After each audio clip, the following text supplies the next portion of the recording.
Muito bom, então boa noite, bem-vindos a mais um encontro. Hoje escolhi um tema que talvez a gente vá continuar explorando, que é o tema da longevidade. Como é que a gente faz para viver mais e melhor? Quem tem o segredo aí? Eu estou lendo dois livros. O primeiro se chama The Longevity Leap, que é o salto da longevidade, né? Que é escrito por um biohacker finlandês. Esse aqui é um calhamaço. Ele é bem nerd mesmo e ele juntou mais de 8.000 estudos científicos para montar esse livro, né? E muito interessante, mas é para quem gosta bastante de dados, né? Um outro livro muito interessante, que é o que eu vou abordar mais hoje, é esse aqui, se chama Outlive, né? Do Peter Attia. Peter Attia é um médico que está bem ativo nas mídias sociais, né? Tem muitos podcasts dele, visto como uma referência nesse campo da longevidade, tá? E eu vou abordar alguns pontos que ele traz no livro, tá? Ambos os livros se concentram muito no o que prejudica a longevidade e o que fazer para viver mais e melhor, né? Ou seja, são livros mais concentrados no diagnóstico, digamos assim, e aí dão umas recomendações sobre como viver melhor, né? Para nós aqui, eu acho que tem um passo antes, né? Ou quero dizer, talvez que requer uma uma reflexão que vá além do que esses livros recomendam, né? Que é a questão de um despertar da consciência sobre a vida que você quer viver. Você parar e definir como que você quer viver o resto da sua vida, né? E entender como você está hoje e qual a sua tendência. Para que direção você está indo? Você está indo para uma vida mais curta, com doenças, ou você está indo para uma vida mais longa, com bastante saúde, né? E o primeiro ponto que a gente tem que ter é mais segurança a respeito dessa percepção que a gente tem, porque essa percepção é baseada em crenças, né? Em coisas que nos dão convicção. E se isso estiver errado, é um grande problema, né? Então, vou falar disso ao longo desse encontro, né? Então, primeiro, ter uma percepção mais realista a respeito da sua situação, dos seus hábitos, para você aí entender se tem uma tendência positiva ou não, e a partir daí decidir, né? Tomar uma decisão. O que você vai fazer a respeito, tá?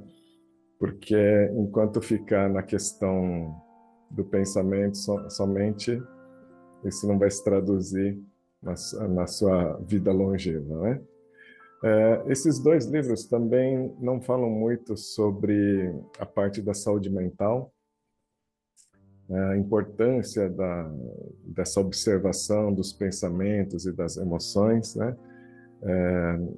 E, portanto, é preciso ter isso também em mente, de que são livros que dão uma percepção, mas ela não é completa, né? O que se pode dizer da longevidade nos dias de hoje, né? 75% das mortes no mundo são causadas por doenças crônicas, doenças evitáveis, né, que são decorrentes do nosso estilo de vida. Nos séculos anteriores, não era assim. As pessoas morriam por vírus, né, morriam por ataques, guerras, etc. E todos esses problemas foram diminuindo, mas a gente foi criando novos, né? E hoje as doenças crônicas, por exemplo, doenças cardiovasculares, né, que provocam infarto, trombose, embolia, AVC, tá? As doenças degenerativas, que são câncer, Alzheimer, diabetes, tá? As doenças que afetam a capacidade cognitiva, tipo demência e Parkinson, e também deficiências ou fraquezas no sistema imunológico, que acabam desembocando nessas outras doenças também, tá? E, por último, a questão do burnout, que é uma coisa que afeta muitas e muitas pessoas hoje em dia. Esses 5 fatores são preponderantes, né, nessa estatística de 75% de mortes evitáveis, né?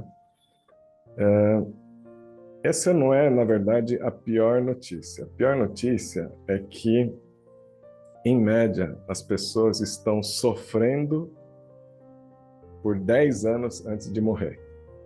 Então, você tem um declínio na sua qualidade de vida que é muito acentuada, e aí você começa a ter que tomar remédio, fazer tratamentos agressivos, cirurgias, enfim. Você tem 10 anos aí de muito sofrimento na média, né? E aí, obviamente, as pessoas gastam uma enormidade de dinheiro com gastos médicos, muitas vezes colocando uma pressão financeira enorme na família, né? Então, isso também tem impacto no meio, né? No ambiente familiar, né? Então, tudo isso a gente precisa trazer para a nossa reflexão, para a nossa consciência agora, né? Mas, por outro lado, a gente tem várias notícias boas, né? Hoje se sabe que é muito possível estender a vida e encurtar o sofrimento no final dela, né? Então, em vez da curva ser assim, de queda acentuada de qualidade de vida, que a gente mantenha essa qualidade de vida e quando começar a pifar, que pife rápido, a gente morre rápido, né? Antigamente a gente escutava falar, né, de algumas pessoas que morreu de velho, né? Hoje a gente não escuta mais, né? Mas antigamente o pessoal falava, nossa, morreu de velho. Morreu de velho significa o quê? Parou de funcionar porque chegou no final de vida útil, né?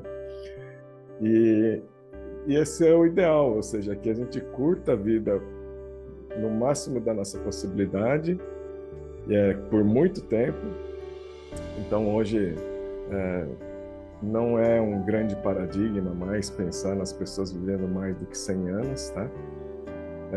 Então, gente falando muito mais disso, 120 e por aí vai, né? Porque já tem conhecimento, já tem tecnologia para que a gente consiga estender a nossa vida, mas fundamentalmente viver com alta qualidade, né? Então, não é questão de falta de conhecimento, né? Esse conhecimento ele existe hoje. A questão é o seguinte: o primeiro passo que a gente tem que dar é querer viver mais e querer muito. Tem que querer muito, não é pouco não, porque dá trabalho, né? Então, se você tem um mindset de que já estou ficando velho, agora vai ser a ladeira abaixo, eu tenho que viver bem, etc. Esse mindset não é o mais adequado para quem quer viver bastante, né? Então, você tem que primeiro querer viver no máximo da sua plenitude o maior tempo possível e estar disposto a fazer de tudo para que isso aconteça, que isso se manifeste, né? Porque requer dedicação, requer consistência. Não é simplesmente você pensar, vou me cuidar mais ou menos e vou viver até os 100 anos, sem doenças, né? Não é bem assim, tá? A gente precisa entender que no dia a dia, a maioria das pessoas acaba sendo bastante tolerante com os hábitos, tá? Eu gosto da minha bebidinha, Ah, eu gosto da sobremesa, né? E então a gente acaba sendo mais tolerante porque não percebe o impacto a longo prazo. Ou seja, no curto prazo não acontece nada, então vou aproveitando desses pequenos prazeres, né? Só que para quem está aí acima dos 40 anos, dos 40 aos 60, já começa a perceber como o corpo não é feito de ferro, né? Hoje em dia até antes, né? A partir dos 30 tem muita gente com problema. Então tem a questão do sobrepeso, né? Tem muita gente com sobrepeso, tem gente com dores crônicas e muita gente tomando remédio de tudo quanto é tipo, né? E a gente acaba se acostumando no nosso mindset fica essa noção de que é normal, né? Ah, normal. Todo mundo tem um pouquinho de sobrepeso, todo mundo come doce, ou todo mundo bebe, eu também sou normal, né? E essa questão, ela é complicada, porque é uma crença difícil da gente mudar. E é isso que eu quero dizer que tem que querer muito. Tem que querer muito, viver muito. Tem que querer viver demais. Apaixonado pela vida. Por quê? Existe esse conceito popular de que a moderação é o mais indicado, né? É um meio termo. E a pessoa vai aplicando isso como se fosse a única diretriz para a vida. Sabe? Ah, nada muito radical, né? Então, assim, eu gosto de doce, então não quero ser radical, não vou tirar totalmente o doce, só vou comer metadinha, vai. Eu gosto de refrigerante, então, assim, não quero ser radical, vou beber menos, né? Só de final de semana. Eu também gosto de batata frita, então uma vez por mês eu vou lá no McDonald's, como meu hambúrguer, né? E isso vai fazendo com que a gente vá, nesse meio termo, acumulando uma sequência de hábitos que, no total, encurtam a nossa vida e aumentam a nossa propensão para doenças crônicas, tá? Porque isso daí é o mesmo que a gente dizer, isso aqui é veneno, mas tudo bem, eu só vou tomar um pouquinho. Esse pouquinho de veneno não vai me matar. Então, agora, se você sabe que é um veneno, você não vai tomar nada, certo? Só que a gente tem essa noção de que não faz tão mal assim. Eu acho que coisas como refrigerante no futuro vai ser proibido. Ou pelo menos regulado. Deveria ser proibido para crianças, pelo menos. Sabe? Talvez uma analogia para quem não fuma seja mais fácil de pensar é o seguinte: você olha o fumante, né, dizendo, eu só vou fumar meio maço por dia, no máximo. Né? Então, assim, quem não fuma vai criticar, certo? Porque, pô, por que fumar meio maço? Só que a gente faz isso para as outras coisas. Né? A gente faz isso com fast food, a gente faz isso com a bebida, com álcool, com drogas, pode fazer, com um monte de coisas. Né? Com sedentarismo, a questão do sono, né?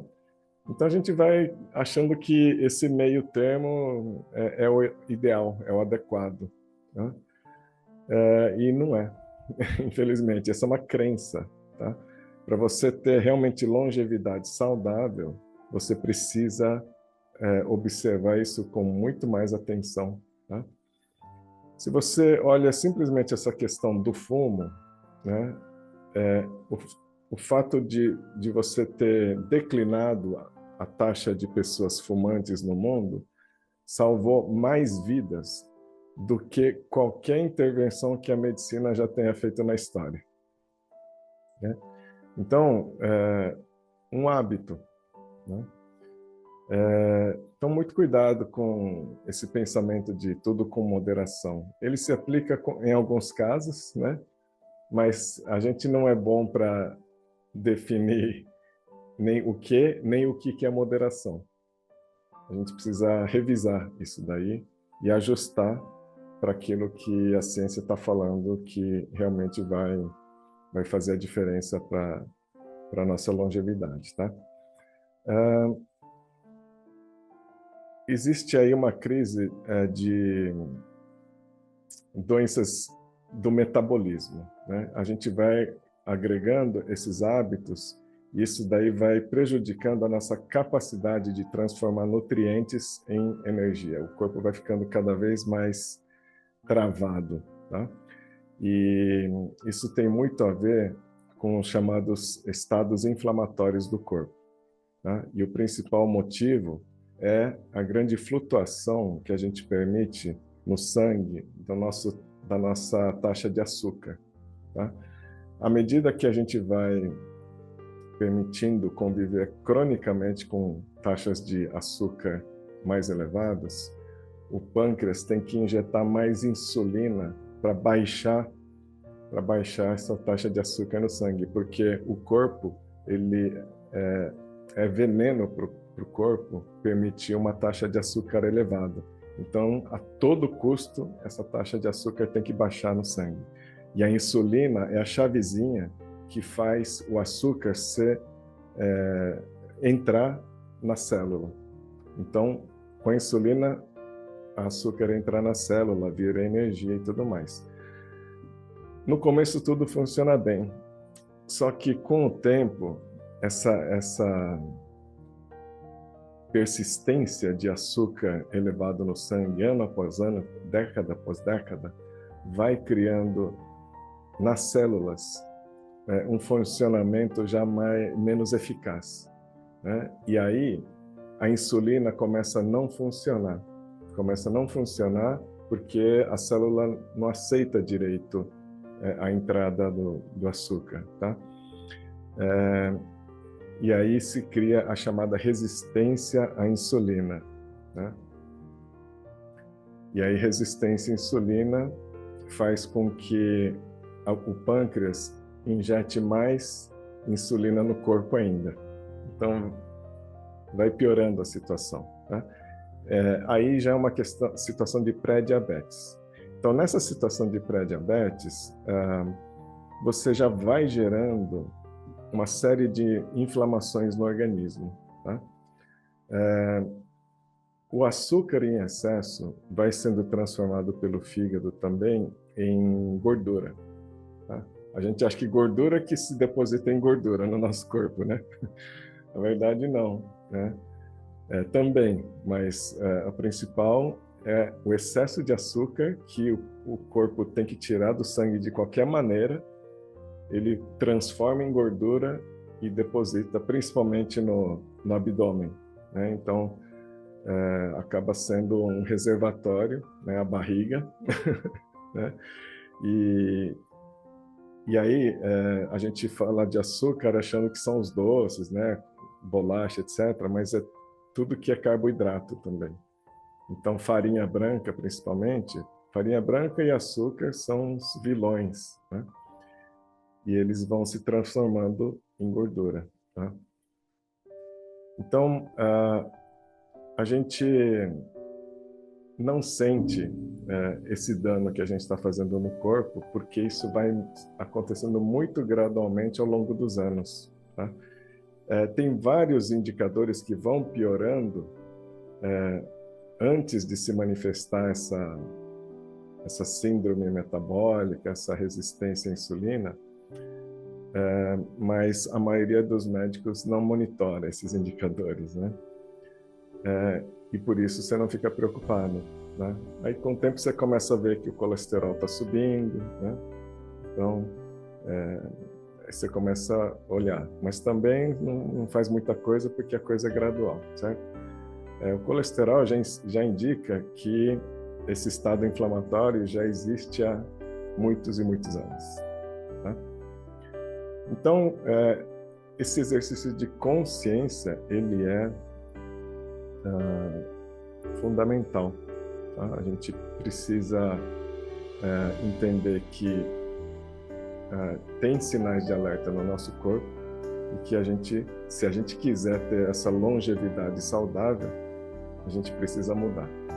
Para mudar, você tem que mudar a sua identidade. Você tem que enxergar você com 100 anos e entender como que é o corpo dessa pessoa de 100 anos que você deseja. Desenha, tem que ser uma pessoa funcional, com mobilidade, que consegue passear, viajar, dirigir, fazer as coisas, fazer o que quer. Você precisa definir essa nova identidade, tá? E aí você vai perceber que não é fácil. Você precisa se dedicar, tem que ter consistência a partir de hoje, tá? Quando a gente tem essa síndrome metabólica, né? No livro está dizendo que essa síndrome ela é definida a partir dos seguintes critérios. Primeiro, uma pressão arterial elevada, maior que 13 por 8,5, tá? Maior que 13 por 8,5, o que não é difícil, né? Muita gente tem. Triglicéride acima de 150 miligramas por decilitro, colesterol HDL menor que 40 miligramas por decilitro em homens, ou menor que 50 miligramas por decilitro em mulheres, tá? A pessoa também tem uma circunferência, né? Você pegar a fita métrica e medir a cintura, maior que 100 centímetros para homens ou maior que 90 para mulheres. Essa medida na cintura, eu acho ela muito prática. Então, você compra uma fita métrica e fica lá toda semana medindo quanto que é a sua cintura, né? E tem que baixar do 100. Tem que baixar do 100. Então, é muito simples, assim, não precisa nem pesar, sabe? É só você medir, porque a gordura abdominal, ela é a mais perigosa, tá? E então, mede a cintura, tá? E mais um critério é glicemia em jejum elevada, acima de 110 miligramas por decilitro. Se você cumpre 3 ou mais desses critérios, então você é portador da síndrome metabólica, tá? Toma cuidado também que eu falei da medir a cintura, mas tem gente que não é obeso, mas não está metabolicamente saudável. Então, não é suficiente, tá? É necessário, mas não é suficiente, tá? Se a pessoa tem essa gordura abdominal, provavelmente já tem essa questão do metabolismo afetado, tá bom? Então, trazer isso para a consciência, né, de que o normal pode não ser o saudável. Se você olhar os seus exames clínicos e você olha a faixa normal que tem lá do laboratório, né, ela não indica a faixa saudável, ela só indica a faixa normal, que é a mais frequente. Então, não indica que aquela faixa é ideal, só indica que tem muita gente naquela faixa. Como tem muita gente no estado de síndrome metabólica, o que indicar lá no exame não é confiável para a sua saúde. Ou seja, não adianta você chegar lá, você tem que passar daquela faixa, porque a maioria das pessoas tá doente, tá com essa tendência de doenças crônicas, tá? Então, esse tipo de referência que a gente precisa ter clareza primeiro, porque senão a gente está usando referenciais errados, tá? E são conhecimentos arraigados que a gente tem e que a gente precisa revisar, porque senão a gente acha que está indo nessa direção da longevidade saudável e não está. Tá? Bom, o que fazer, né? Esse livro, Outlive, ele dá uma ênfase muito específica, que é o que eu quero enfatizar hoje aqui, tá? Quando a gente pensa em melhorar de saúde, a primeira coisa que a maioria das pessoas pensa é na alimentação. E tem bons motivos, né? Obviamente, a alimentação é um elemento preponderante para a gente melhorar de saúde. Só que tem um que vem antes. e que geralmente não é visto dessa maneira em termos de ênfase, tá? O que o livro diz é o seguinte: o exercício, a atividade física, é, sem dúvida, o remédio mais potente para a longevidade. Sem dúvida. Nenhuma outra intervenção é tão eficaz em prolongar nossa expectativa de vida e preservar nossas capacidades física e cognitiva. Então, o ponto aqui não é que ninguém sabe que a atividade física é importante. O ponto aqui é a ênfase. Ele é, de longe, o mais importante. Tá? Os exercícios fortalecem, primeiro, o coração, né, ajudando no sistema circulatório, mas também melhora a saúde das mitocôndrias, né, que são aquelas organelas dentro da célula que são responsáveis por transformar o açúcar em energia, em ATP.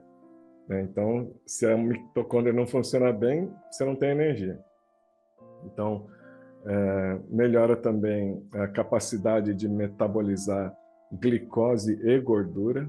Tá? Então, uma coisa que a gente perdeu na sociedade moderna é a capacidade do organismo utilizar gordura como fonte de energia. Tá todo mundo tão viciado em carboidrato e açúcar, que é energia fácil, né? Que o corpo desaprendeu a usar gordura como fonte de energia. Então, aprender a usar gordura, ou permitir que o corpo reaprenda a utilizar gordura, é como se você acessasse um estoque quase infinito de energia, né? Tem a ver com o uso da cetose, né? Que o pessoal da dieta cetogênica fala bastante, né? Então, fazer com que o corpo reaprenda a usar tanto glicose quanto gordura como fonte de energia é fundamental, tá? E para isso você precisa estudar e precisa se aplicar, né? Então tem muito de atividade física, tem a questão de jejum também, tá? Mas primeiro atividade física, tá? Você com mais massa muscular, você obviamente protege o corpo fisicamente, tá? E também você consome mais energia, né? Porque o músculo demanda mais energia, então você mantém tudo em movimento, tá? Você fazendo atividade física também você regula os hormônios, principalmente os hormônios do bem-estar, né? As citocinas, tal, serotonina, tudo isso vai fortalecendo o nosso senso de bem-estar e também o nosso sistema imunológico, tá? Essa atividade física também ela é fundamental para a gente manter a saúde dos ossos, tá? E para manter a saúde dos ossos, não só atividade física, mas especificamente levantamento de peso. Então, essa é uma outra crença, né? A pessoa acha que fazendo um determinado tipo de exercício, eu gosto de jogar tênis, então eu só jogo tênis, né? Então fica preso a uma atividade. Só que essa atividade pode não ter amplitude, a variedade necessária para você ter essa longevidade. Levantar peso é fundamental, porque para fortalecer o osso e para você ganhar força, tá? E força é uma coisa que você vai precisar muito quando você tiver, sei lá pelos 80, 90, 100 anos. Tá? A questão da atividade física também ela é fundamental para o cérebro. Tá? Aí entram, por exemplo, exercícios de resistência, você conseguir fazer atividade física por 1 hora ou mais, tá? Como corrida, ciclismo, esse tipo de atividade, porque você ativa uma molécula no cérebro chamado BDNF, Brain Derived Neurotrophic Factor, né, que melhora a saúde do cérebro, o funcionamento do hipocampo, que é fundamental para a memória, etc. Enfim, você precisa de BDNF no cérebro. Para isso, você precisa de atividade física com alto grau de atividade aeróbica. Tá? Então, a gente precisa trazer para consciência de que atividade física é mais importante do que a gente geralmente pensa. E não só em termos do impacto, mas também com a carga necessária de atividade física. A pessoa que está sedentária, ela pode começar falando com uma caminhada, por exemplo, né? Ah, agora eu caminho todo dia. Ótimo. Mas ela pode criar a falsa sensação de que isso é suficiente. E não é. Ela precisa continuar, começa com a caminhada, mas tem que ir evoluindo, tem que ir progredindo, tem que ir para a corrida, tem que ir para bicicleta, tem que ir para outras atividades, esporte coletivo, sei lá, mas tem que fazer.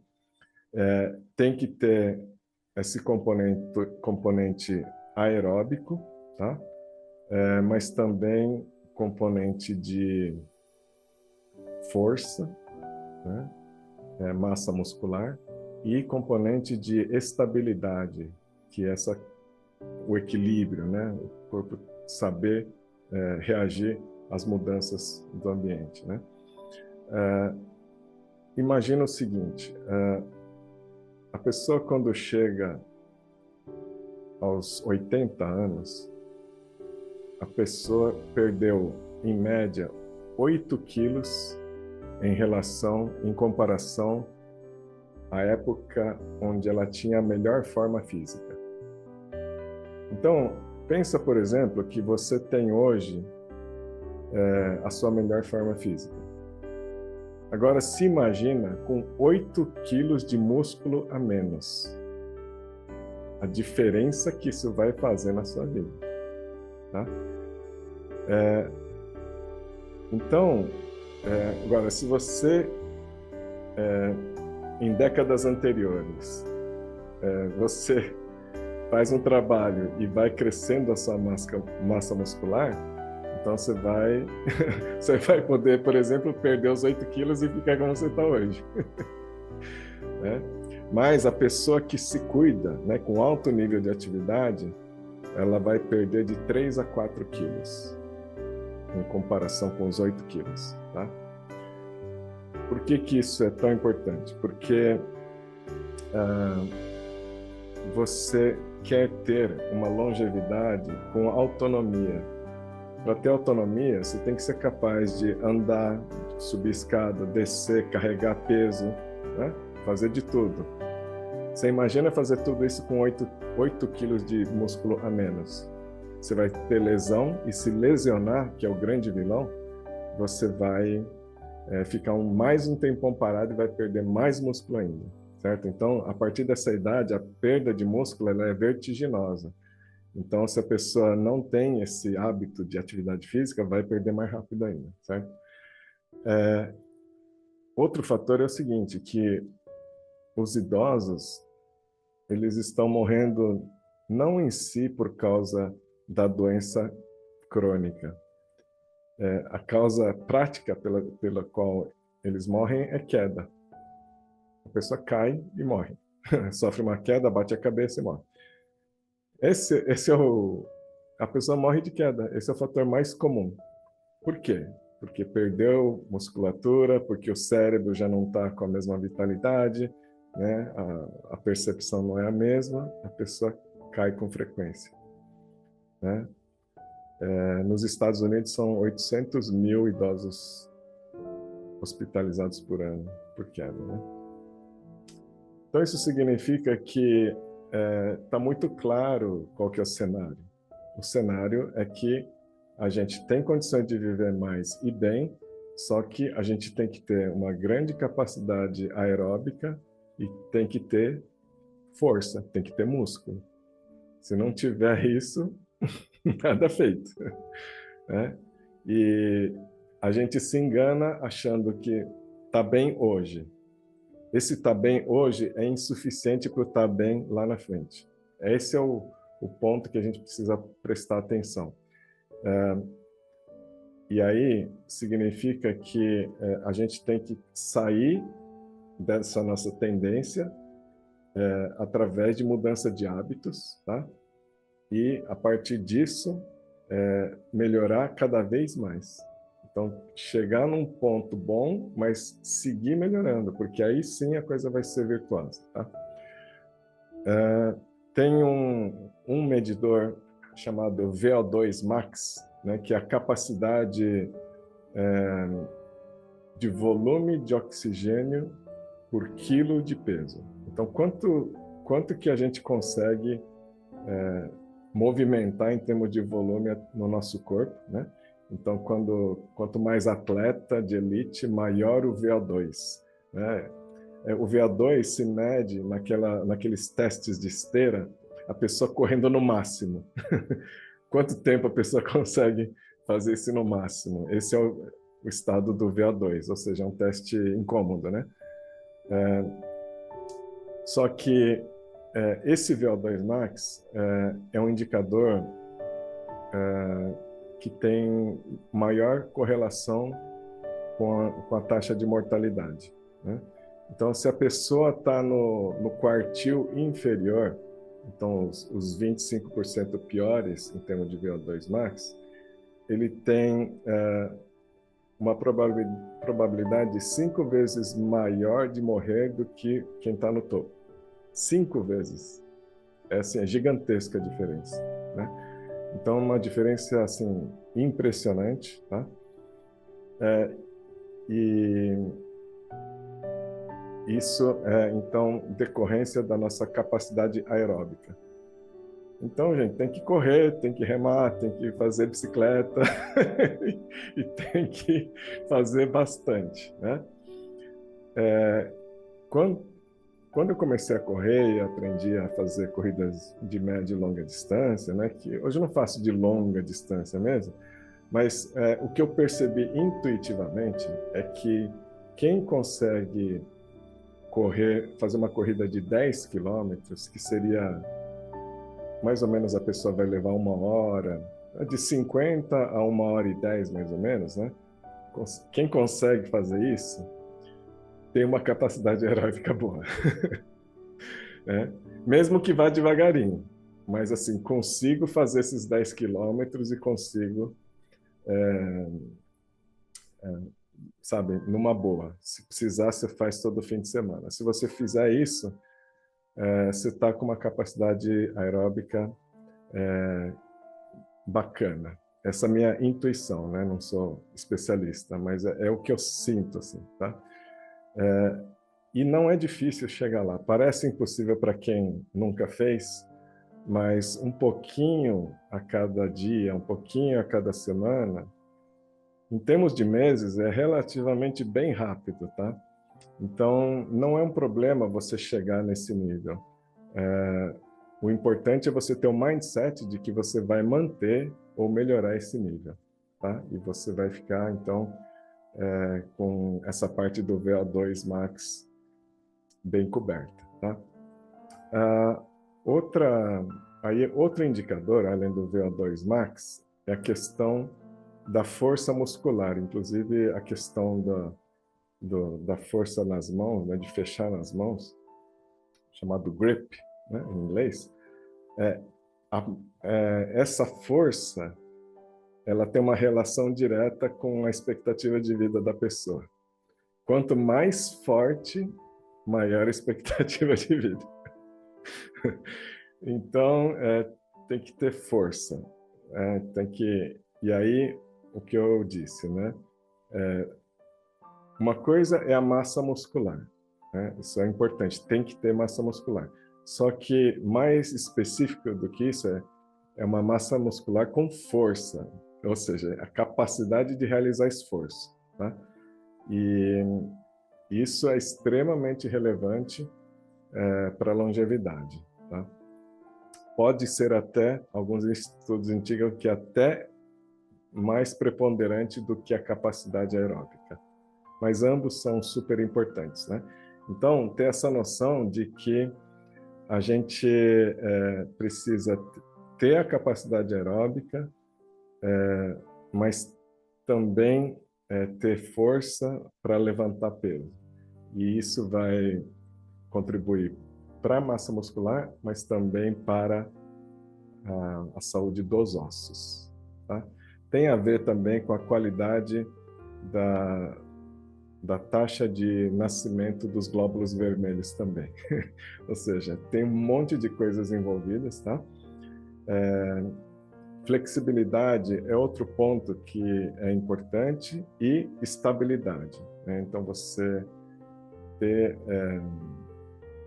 como se você fosse no quiroprata, né? E ele ajustar tudo. Você ter todo esse equilíbrio, porque os desequilíbrios, eles vão levar à dor, vão levar à lesão, tá? Então, aí vai impedir o treinamento tanto de força quanto aeróbico, então precisa cuidar disso também, tá? Então, tem um monte de coisa, certo? E isso só para falar, então, da questão da atividade física. Esse livro, Outlive, então, ele promove essa ideia de que a pessoa se beneficia mais se ela se concentrar primeiro nos exercícios, tá? Aí depois vai melhorando a nutrição e com a atividade física a pessoa também dorme melhor, né? Então você já vai dando uma boa melhoria no seu estilo de vida, né? A pessoa que pratica atividade física já tende a começar a se alimentar melhor também. Então, tudo vai num conjunto, né? E eu acho que faz sentido, tá? Então, fica essa mensagem de que provavelmente a maioria das pessoas não entendem a importância da atividade física para a nossa longevidade. E se a gente tem uma percepção de que mais ou menos está bom, que a gente precisa revisar, tá? O ideal, então, é que na nova identidade você defina-se como uma pessoa aos 80, 90, 100 anos como atleta. Defina-se como um atleta. E aí não importa se você não é hoje, mas você vai trabalhar para ser atleta, tá? E aí você vai pensar como um atleta. Então, o que um atleta faz? Um atleta treina, um atleta vai se educar, vai entender rotina de treino, vai se motivar com provas, seja com desafios, enfim. Essa identidade do atleta, ela é ideal, muito importante para você dar esse passo importante para a longevidade saudável, tá? Então, você se imagina uma pessoa com 90, 100 anos sendo capaz de levantar caixa, de dar pequenos saltos, de você dirigir. Quase nenhuma pessoa dessa idade consegue hoje dirigir, né? Porque não consegue nem sentar dentro do carro. E é perfeitamente possível. Não existe nenhuma restrição genética para a gente seguir até 120 anos, né? A genética, ela está lá à disposição, né? O conhecimento, que antes não era disponível, também está à disposição. Então, para quem quiser muito, quem quer viver na plenitude, as ferramentas estão aí, tá? Mas tudo começa no mindset. Se a pessoa tem esse mindset de que mais ou menos tá bom, já estou ficando velho, isso daí provavelmente é o que tem mais impacto no resultado que vai ser experienciado, tá? Então pensa muito nesse conceito de atleta, na longevidade, pensa muito nesse conceito de que a média das pessoas sofrem com doenças por no mínimo 10 anos antes de morrer. Porque esse é o grande problema, né, gente? Morrer, morreu. Mas esse período, que para muita gente, assim, 10 anos, na verdade, tem gente que sofre mais que isso. Você viver um tempão com dor, com limitação física, com remédio, com tratamento, esse é o foco, né? Esse é o ponto nevrálgico que a gente não quer viver. Então precisamos perceber que provavelmente não estamos fazendo o suficiente, a maioria não está, né? E revisar esses conceitos e mudar a trajetória, tá bom? Gente, hoje eu falei com muita ênfase na atividade física, então acho que eu vou dar continuidade na semana que vem nesse assunto, tá bom? A gente cobre outros pontos aí. E vou trazer também novidades de uma empresa onde eu sou sócio com o Dr. Fábio Gabas, a H-Metrics, que tem um trabalho de longevidade que vai estar entrando no mercado também muito em breve, né? Eu vou trazer os conceitos da H-Metrics também para vocês, tá bom? Muito bom. Alguém tem algum comentário para fazer? Tudo tranquilo?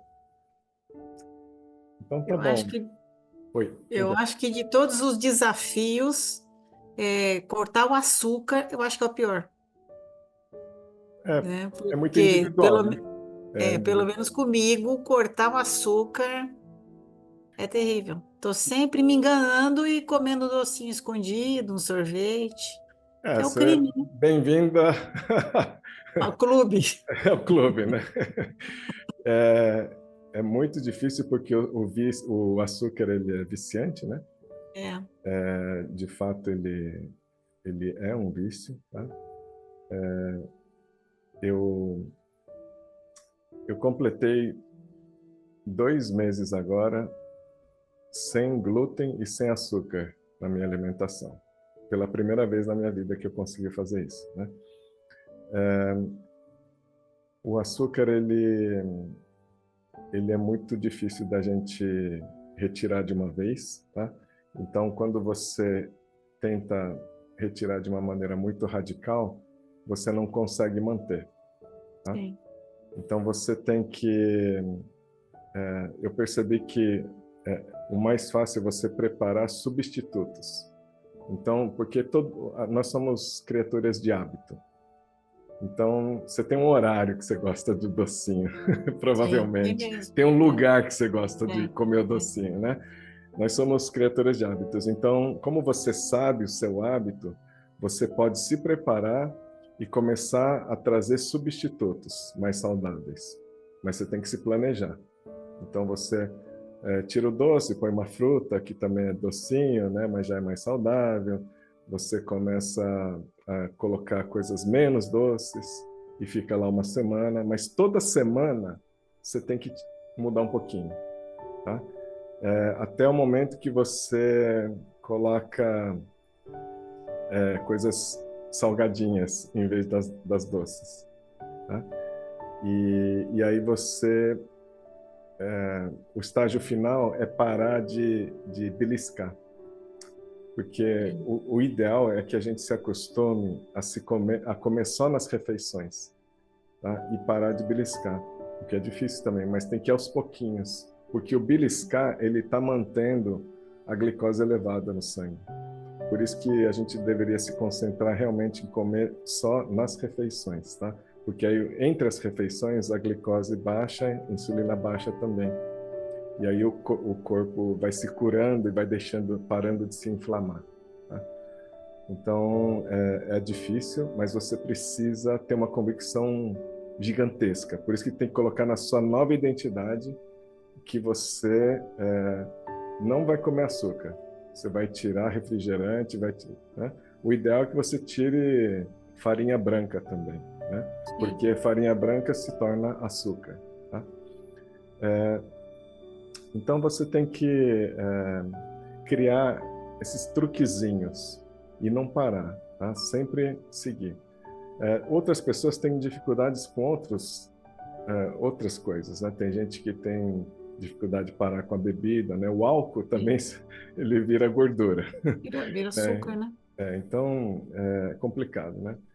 Então tudo isso leva anos. Não acha que é uma coisa rápida, mas tudo bem, porque você tem tempo para mudar a tendência, tá? Com a idade, a gente vai percebendo como a gente muda ao longo de décadas, certo? Então, eu percebo como aos 20 anos eu era um atleta. Aos 30, quando eu estava trabalhando, eu estava pior do que aos 20, né? E aí eu percebi, puxa, tenho que fazer alguma coisa, e ao longo dos 30 eu comecei a correr. Então, aos 40, eu estava melhor do que aos 30. Fazia maratonas, etc, né? E eu percebi que era muito